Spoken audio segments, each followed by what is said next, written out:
Енді біз оттегі және көмірқышқыл газын өлшейтін сенсорлармен жұмыс жасаймыз. Ол үшін тағы да датчик деректері деген жерге басамыз.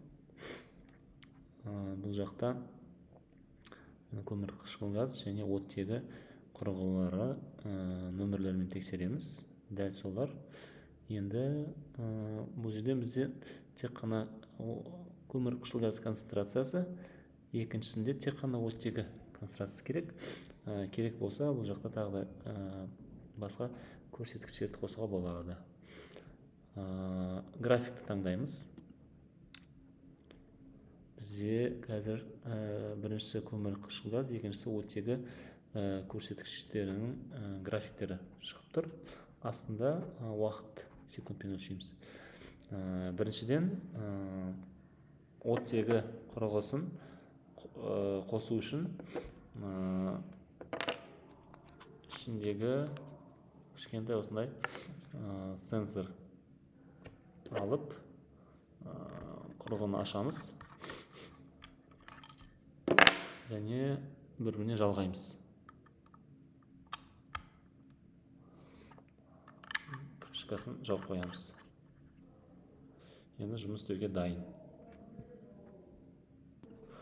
Енді мынау бөтелкенің ішіндегі оттегі концентрациясын өлшейік. Ол үшін құрылғымызды бөтелкенің ішіне саламыз да бастау батырмасын басамыз.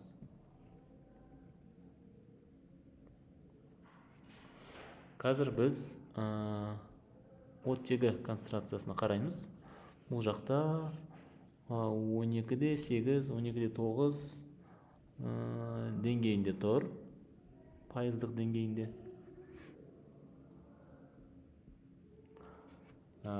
Енді шығарып, оның орнына көмірқышқыл газ құрылғысын қоямыз.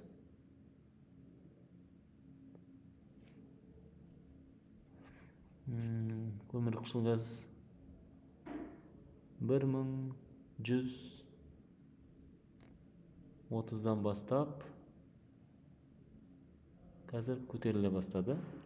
Демек, біздің бөтелкемізде қазір көмірқышқыл газ концентрациясы көп. Сіздер байқағандай қисық үстіге көтеріле бастады. Енді біз тура осы құрылғылармен тағы да бір өлшем жасаймыз. Біз бөтелкемізге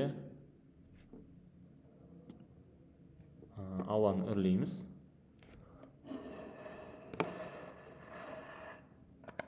Және оттегі құрылғысын қосып қоямыз. Сіздер қазір байқағандай астындағы оттегі көрсеткіші азайып жатыр. Біз ауа үрлегеннен кейін бөтелкенің іші көмірқышқыл газбен толып, оның оттегі концентрациясы азайғанын байқасаңыздар болады. Тура осылай бөтелкемізге ауа үрлеп, біз көмірқышқыл газ концентрациясын өлшейміз.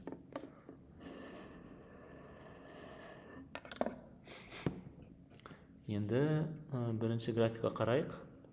Сіздер байқағандай, біз үрленгеннен кейін көмірқышқыл газ концентрациясы көбейе бастады. Демек, біз үрлеген ауада көмірқышқыл газы көбірек.